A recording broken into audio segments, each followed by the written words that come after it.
Hey, good evening, good morning, good afternoon, good whenever you're listening to this. I greatly appreciate you and thank you. Augustus Foster, owner of Legacy and Leaders Media, president of the Pamela Jones Education and Community Foundation, person who's running the Pamela Newsom Scholarship Fund. And if you're here listening to this, the host of the Man Talk Monday podcast. Today's episode is kind of sort of, yeah, kind of sort of grieving.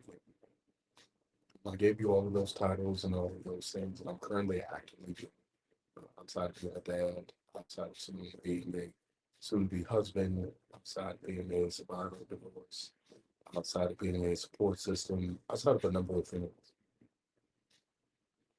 And I said this on Instagram, one of the greatest capacities in which I've ever served is that of being Pam's son. And in this moment now, as I record this, this is, and there's an audio version of this that will probably sound completely different.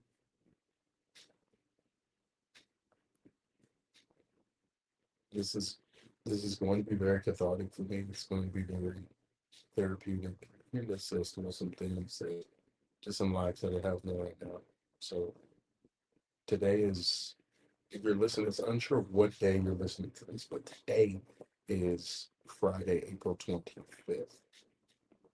In 2 days, we will have the final memorial and recognition, at least from the standpoint of my mother's passing. It has been over a month since she passed, and for anyone listening to this, because I'm going to try to get this out tonight, chop some video up, do do that. And so today's it's been well over a month and 2 weeks since my mother passed, and the reason I wanted to do this episode, and full disclaimer for anyone listening, do not message me and ask, well, is it me? Is it? Don't do that. Don't do that.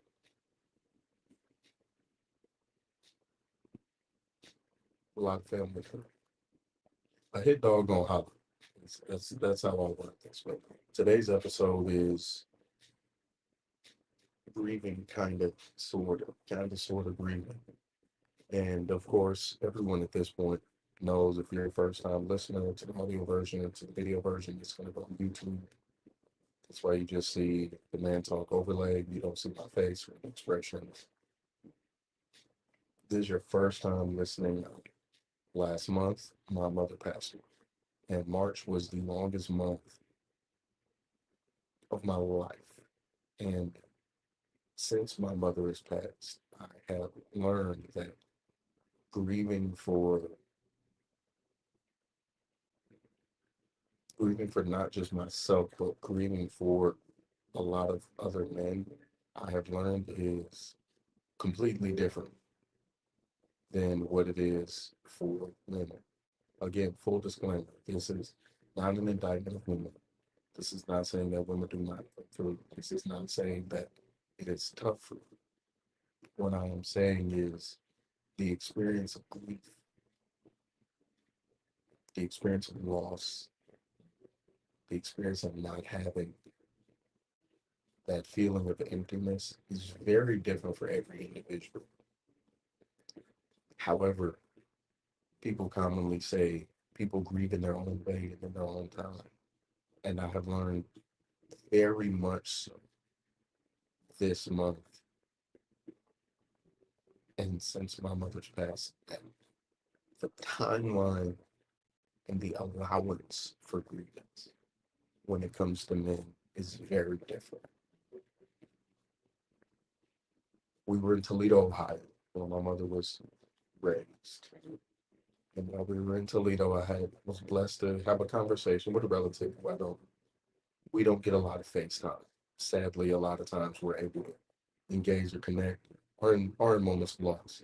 And this relative looked me in the face, grabbed me by my hands, and said, I know you are a lot like Pam. I know right now you are trying to figure out if everybody else is okay and doing things for everyone else. I know that's what you're doing because that's what your mom would.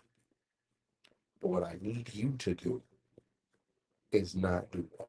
And I know that's hard because you've lost her. You need to take time for yourself.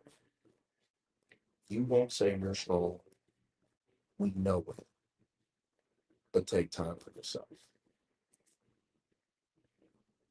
When this family member told me that, I I wanted to adhere to the advice. At the same time, I recognized in that moment, and it's been a couple of times since my mom passed, those words don't come from a lot of individuals with like earnest.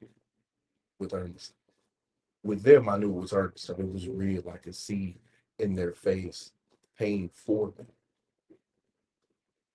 They they did something that in moments like this that I've learned from men is difficult. They recognized and acknowledged that I needed to believe, that I needed the time.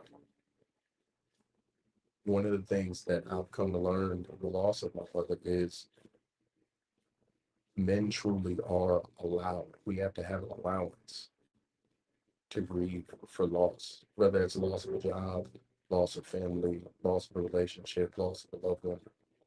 Tough times, like we have to seek allowance, permission to do this, um, and it's very different because in that allowance, you almost have to seek this permission from people to have time to yourself, to get your head clear, to gain understanding, to seek the face of God, to do all of this stuff. Because for other people, it's naturally just there. And what I learned in over the past 6 weeks is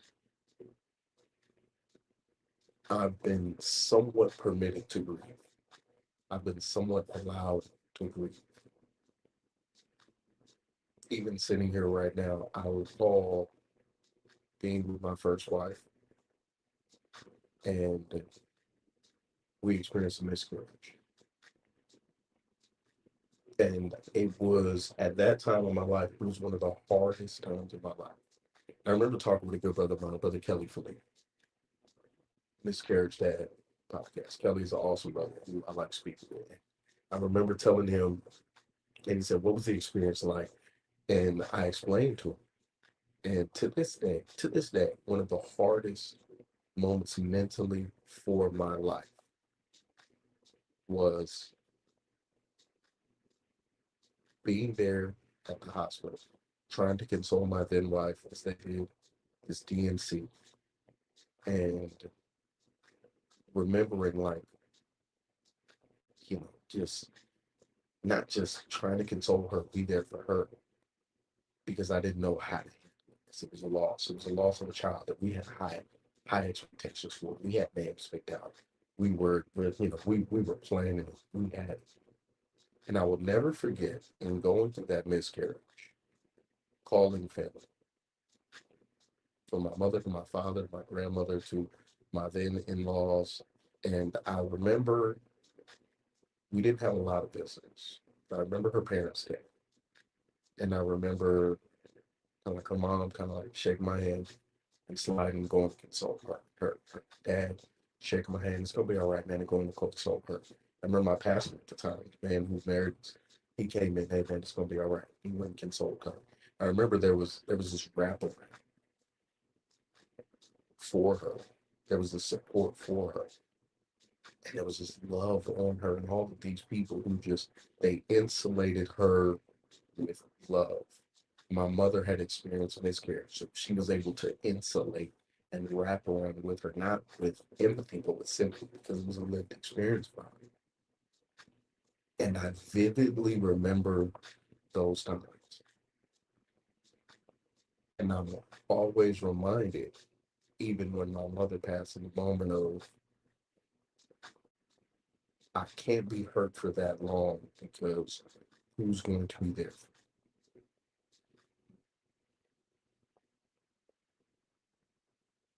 The day my mother passed,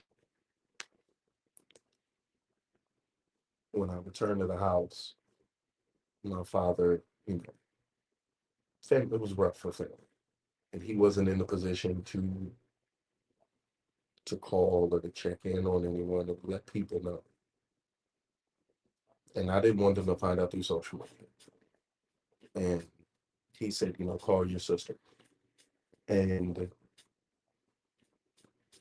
and even in that moment, I sat there and I said, okay. I went out to their day room.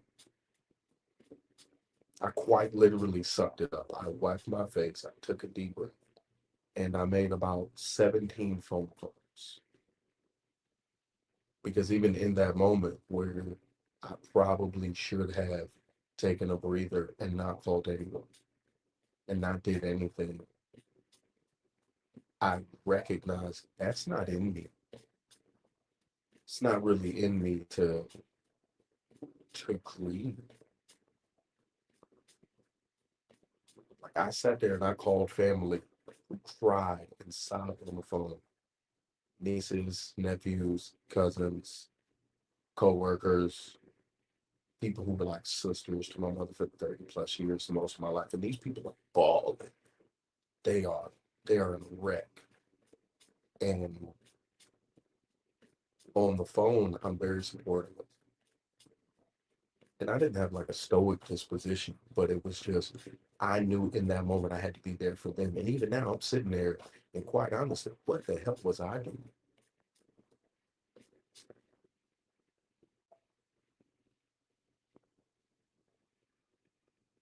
Months before my mother passed, ignore that ambulance.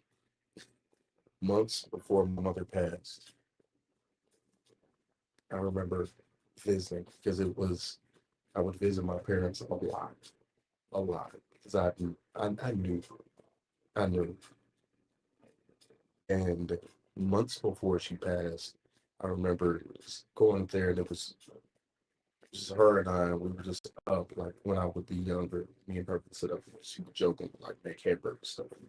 Like that was always a big bag, but I would sit up with my mom. I would just talk to my mom, and I was just hanging with my mom.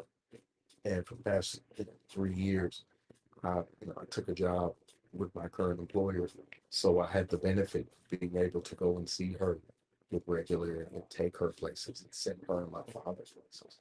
And months before she passed, she was still in the state to move around and do things. I remember going to visit, and it was her and I sitting down. She looked at me. She said, "You're really gonna need to look after babes." She's, that's what she called my dad. And she said, "You're really gonna need to look after babes." I would always tell her, "You're here right now. I'm not worried about it." But she emphasized, "See, you're really gonna need to look at it." And I would go up there and, see her, but I would also spend quality time with my father. And I still do. He got some things. But I go up there and I see her and we're having this conversation. She said, "You're really gonna have to look after Babs. To make sure he's okay. Check in on him. Do what you've been doing. Don't let that stop. Keep it." And I never planned to. I was like, yeah. So regardless of what happens, you'll get better. I'm gonna still see Pops. We're gonna take trips. And she said, "You're really gonna have to look after your sister." And I said, "Yeah, I already do that." She said, "No, you're really gonna have to do." And in that moment, my mother was prepared and had a conversation with one of my closer cousins, and they told me the same thing. They said, it's you have to find. They told me, they said, you have to find time to grieve because you've been tasked with doing some things and someone picking up a mantle that you may not have volunteered for, but the mantle still needs to be carried. I laughed like at the memorial. There was a joke from one of my cousins who said, you know, hey, I'm gonna call everybody on their birthday and do this. Who's gonna do that now? And close to 100 people in the room, they look at me. And it's just this assumption, this expectation. And it's not that it's a bad thing, but I go back to the grief. There are silent expectations. There are quiet rules. There are things in place. There are standards that I've realized I've been held to. And it's awesome because I love understanding like expectations are a good thing because that means people believe that you can do something. In the same breath, I realize for myself and for a lot of men, expectations are high at all times, even in moments where expectations should be lowered due to difficulties in life. Like right now, if I come up short in my relationship or my parenting, I fully understand no one is going to say, because I've experienced it, no one's going to say, well, he just lost his mother. The amount of phone calls I received, and this is why I gave the disclaimer at the beginning, the amount of phone calls that I received surrounding my family, my siblings, my dad, nieces, my children. Quite honestly, I could count on one hand the amount of people who called and the conversation was they didn't want anything. There were no inquiries about how everybody was doing. There was no what's next. It was just someone calling me to say, I just want to hear your voice. I want to make sure you're good. There was no ask. There were no expectations. I can count on one hand in the last month how much that's happened. I would need a number of people's hands to count the phone calls, Facebook messages, Instagram DMs, text that I received where there was almost no consideration for my grief. It was something about someone else, how something else would be planned, the cost of this, the business of this. And my fiance keeps telling me, you gotta, therapist, take time. My family keeps saying, take time. And I sit back and I assess it and I go, some of the same people who are telling me I need to take time are texting me at 3 in the morning. I just need somebody to talk to. Me and your mom were, oh man, I just need somebody to talk to. I miss this and I just need somebody to talk to. And I think of that moment out in front of the memorial in Toledo where that relative told me, I know, you're a lot like your mother. And then in on these calls, I realized this is why you're calling. Because I would have relatives who would say, your mother would always answer the phone. So even now, as I sit here and record this, I think, how many times was my mother really going through and people didn't grant her the space to kind of be unburdened? Like that's when I say kind of sort of grieving, that's what I mean. The month of March was the longest month of my life. 39 years of living. In January, I had my mother telling me this is your last year of your 30s. You've got to really enjoy it. Go and do stuff. And 2 months later, she's dead. March was the longest month of my life. And I realized that in the time since she's passed, I've only been able to kind of sort of grieve because there's an expectation that I'll get through. There's an expectation this bill's going to be paid. There's an expectation that you still need to get this done. I believe and I know you have to do this, not just because you're a man, but because you're Augusta. Hey, you'll figure it out because that's what y'all do. Hey, you're resilient. Hey, you've always been okay. You're not crying or sobbing or doing any of these things. So there's an assumption you be all right. And in that time, I've lost count of the moments I've been burdened as opposed to moments where even those closest to me have acknowledged I might need a moment.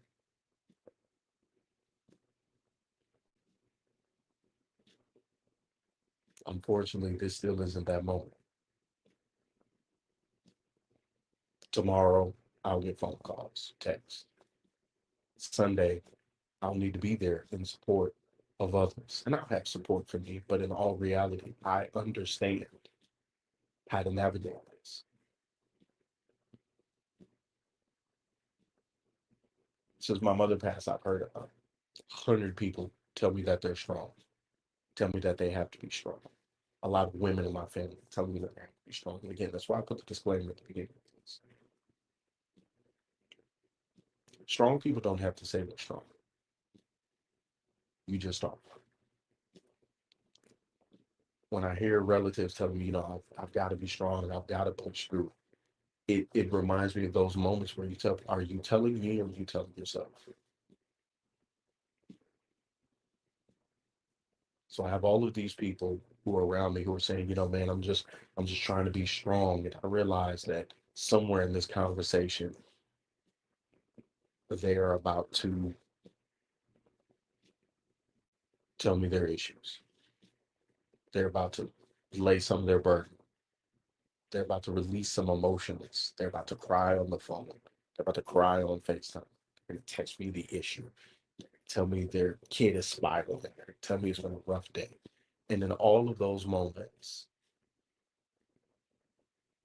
I don't reject them. I don't judge them. I don't even get upset.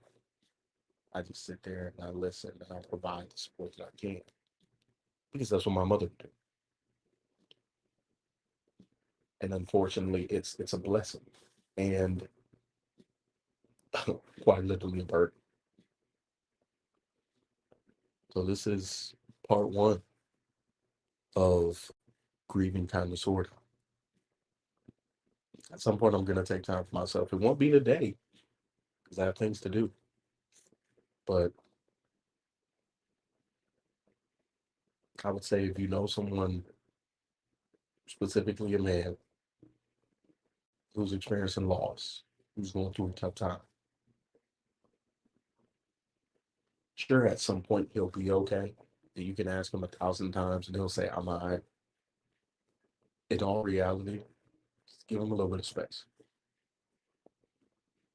You know his body language, you know him. If it's a man who wants you to draw closer and you normally distant, draw closer. If it's somebody who they need space, give them space. Those who we truly love, we know how they like to be loved. We understand what it is they need in these moments. Give them that. Don't give them your weight. Love y'all. Still. Peace.